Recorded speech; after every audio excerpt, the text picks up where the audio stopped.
Hello and welcome to Travel Market Life. In this episode, we're looking at how to tap into consumer trends for hotel marketing. We're going to be joined by Sam Weston, Marketing Director at 80 Days, a full-service creative and digital marketing agency for hotels and travel. We'll be looking at consumer behaviour informing marketing and creative strategies, 3 trends influencing the industry's marketing, and how to effectively tap into these. Welcome to Travel Market Life, your companion for industry insights and professional business development. Travel Market Life. Join us by webcast, video or podcast.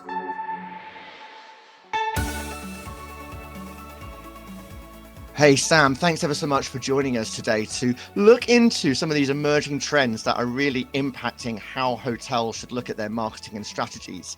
So you've really been exploring what's been happening with consumer behavior and expectations.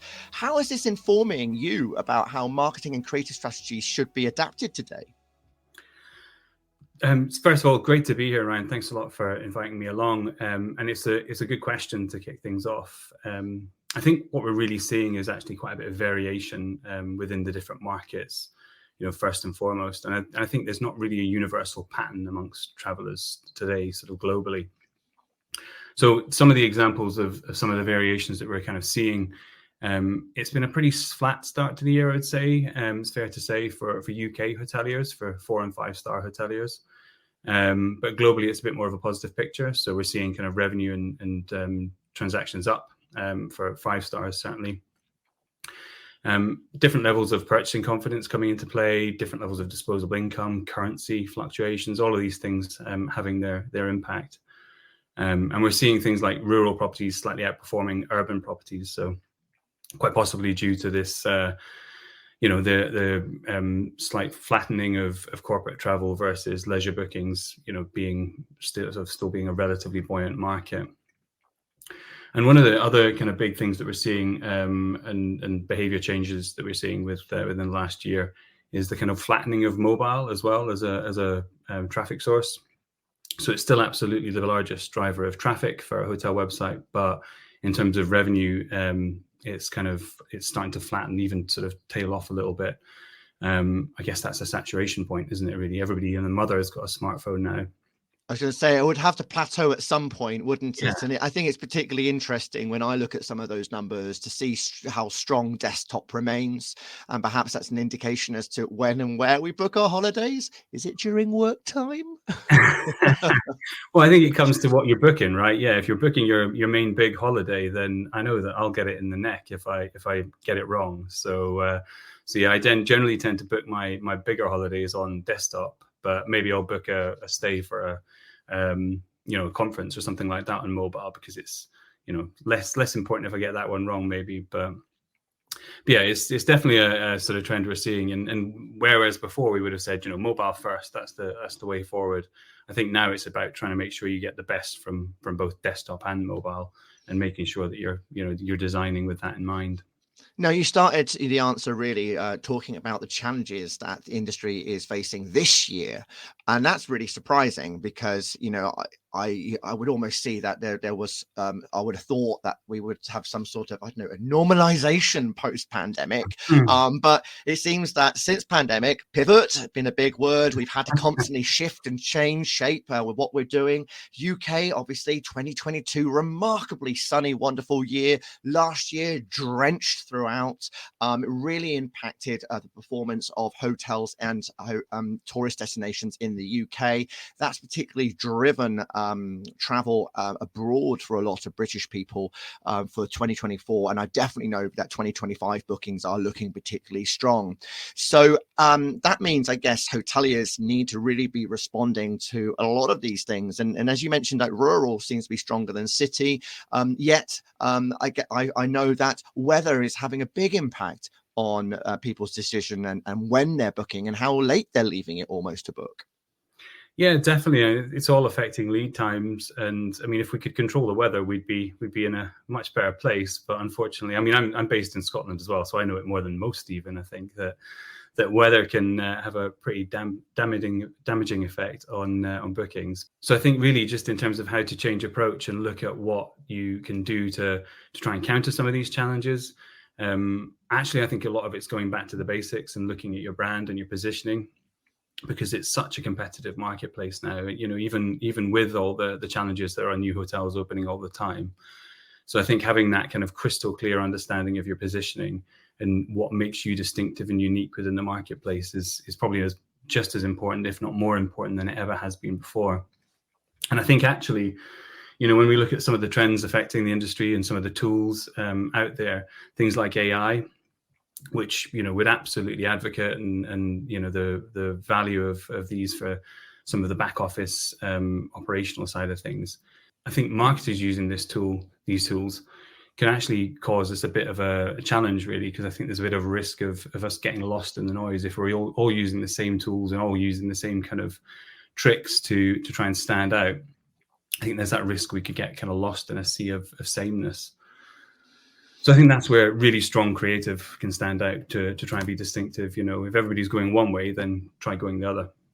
Now, you've also identified a number of trends that is impacting, the way that hotels position themselves, how they connect with their audience and guests in quite a different way than we've had before. It's not just sort of like blanket mass marketing with one message. It seems to be tapping into very different nuances of the business and the audience that you're looking at catering to. So one of them, let's start off with the first one, authenticity. Big word there. Can you explain to me what this means for the industry? A lot of syllables. Well, I think it's a funny one, right? It was an interesting trend when we kind of delved into it. Because, on one hand, we have like 90% of us valuing authenticity in our marketing as being really important when we're kind of looking at which brands we want to work with and stay with. But on the other hand, we've got 40% of us admitting that we use travel as an opportunity to tell fictional stories about our lives. So it's kind of the old Instagram versus reality, really, isn't it? We're a kind of contradictory species in some ways. But I think it's, for me, it's clear that guests are increasingly calling out this kind of inauthentic marketing. And that's where AI maybe is starting to play its part as well. So things like overly edited imagery, video, these sort of things can actually be quite damaging for your brand and the brand equity that you've built up over time, especially when you're trying to build that authenticity and that genuine kind of connection with your guests. So I think it's really treading that fine line at the end of the day, isn't it? Because you want to make sure that you're selling your hotel as best you can. But if you kind of oversell it and set the bar a little too high, then, we've seen many studies that have said that, if you oversell it, then when a guest gets to your hotel, you're actually risking an increased chance of a negative review at the end of the day. So, yeah, fine line to tread. So your top tips then for how hotels can be really authentically authentic. Authentically authentic. I think probably the biggest tip is really just to focus on that authenticity point within the stories that you're trying to tell within your marketing, and also within the stories that you're trying to get your guests to tell on your behalf on things like social media. Whether those are indeed fact or fiction as well, because we do like to embellish. So I think I saw a study from America last year that said that 90% of social media users now admit to posting content to make their life seem better than it actually is. Probably we're all faking it to some degree or another, right? So I think if there's that desire to embellish, then cater to it. Appeal to their needs and their wants and the personas that you're really trying to attract at the end of the day. So I guess one example, if you're trying to attract the foodies, then make sure you've got that Instagrammable restaurant, pops of color, lots of character, dare I say it, even dedicated backgrounds to encourage a selfie or two. It's probably a bit of a double standard, really, though. At the end of the day, your marketing has to be authentic, and consumers are absolutely demanding that authenticity, but they're perhaps not so authentic in themselves. I guess it is such a fascinating one, isn't it? And at the end of the day, you can't misrepresent entirely what your product is, because it's going to be your downfall, as you mentioned earlier. Yet there are so many wonderful stories and happenings and occurrences that happen at a hotel, from individual guests through to people celebrating some milestone or major event, to actually hosting those special occasions within a property, as well as your staff. I mean, there's been a lot of focus, hasn't there, on sort of the insights and beauty that you get from staff who've got that dedicated commitment, or those special interests that really make that service more remarkable for people. Totally. And I think that just helps to, when we talk about the recruitment challenges, I think that just helps to draw people in as well, doesn't it? It makes it more human and more authentic, and at the end of the day, it makes it a more attractive place to work. So now, another one of your trends, and this is an interesting one, because I must say it's one that I hadn't really come across until I read your report: vibing. Can you explain this for me? So I find this one probably the most interesting of all, to be honest, because again, I hadn't really considered it. I mean, it's probably a bit of an unwritten one. I would say that 78% of travelers now consider your hotel's atmosphere when making a booking, and reviews that mention the word vibe were up by 1,000% on hotels.com in 2023. So it's really about trying to kind of get across that feeling that your hotel evokes when a guest walks into the lobby, even that first impression, that atmosphere in your restaurant, even just how they're greeted by front of house, it's all helping to build that vibe. And actually, it's really a great opportunity, I think, to differentiate yourselves and achieve some of that distinctiveness within the marketplace as well. So, I mean, if there's so many different ways that I've heard that people have tried to create that initial impression when you walk into a hotel. It is the smells and the aromas that might be in place. It might be the flowers, as you say, the service. How are you greeted? Is it a queue to be joining up to check in, or is it someone on a tablet introducing you, walking you through the bar, sitting you down, offering you a drink? Is it the Instagrammable moment and visuals you get as soon as you walk in there? So I guess again it goes back to that authenticity. It's understanding who you are as a hotel, what sort of experience you're trying to deliver, and trying to, as you say, evoke that vibe by accentuating those experiences that much more. Yeah, totally. And I think it's something you can start online as well. It's the first interaction they have with you, isn't it? So I think it's two of the kind of key ways that we talk about doing that online is through imagery and through videography and the language that you're kind of using as well. So if you were trying to get across a relaxed, beachy vibe, then, using language like serene, breezy, effortless, all these kind of careful choices of words actually help to really get that across. And the same with imagery, if you're trying to achieve a certain look or a certain feel when a guest arrives in your property, then make sure the imagery and videography on your website reflects that as well. Mm-hmm. Yeah, and would it also be about making sure that it's your team, it's that training as well, helping them understand that experience and that vibe that you want to create? Probably, and I think it's probably down to recruitment as well, recruiting the right personalities as well, isn't it? So yeah, if you're trying to kind of create a bit of a younger vibe and a kind of friendlier vibe and a fun vibe, then yeah, maybe that factors into your recruitment process as well, so that you're not recruiting grumpy people, at the end of the day. So. Yeah. Excellent. And now the third one I was particularly interested in, and you have tapped into this so far in our conversation, but it's, I guess, food and beverage. It's undergoing substantial change. There's so many different ways in which consumers are expecting a different experience within food and beverage in a hotel, and hospitality, though, must remain profitable within that, and that's become particularly difficult due to inflation and staffing costs and etc. But what are the F&B expectations of guests today?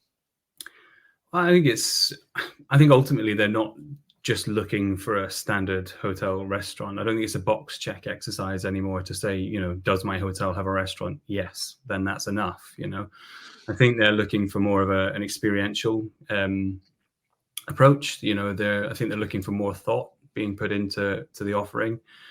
And actually, from the studies that we did and from the report that we kind of created, we found that like 83% of travelers are now considering on-site dining options when choosing their hotel, according to a TripAdvisor study. Mm-hmm. So it's really starting to affect their travel planning and what they're looking to book. And 50% of us apparently are planning trips around specific dishes, which I find particularly fascinating, right? So will a traveler choose their hotel based on who has the best paella or the best haggis? Maybe not, but it's certainly, starting to play into their decision making kind of process. Yeah, I mean, I completely understand that. I mean, one of my frustrations, especially more so when I travel for work, is that you go to a hotel and all you have on option is maybe one salad and the rest is something deep fried, or it's burgers and fries.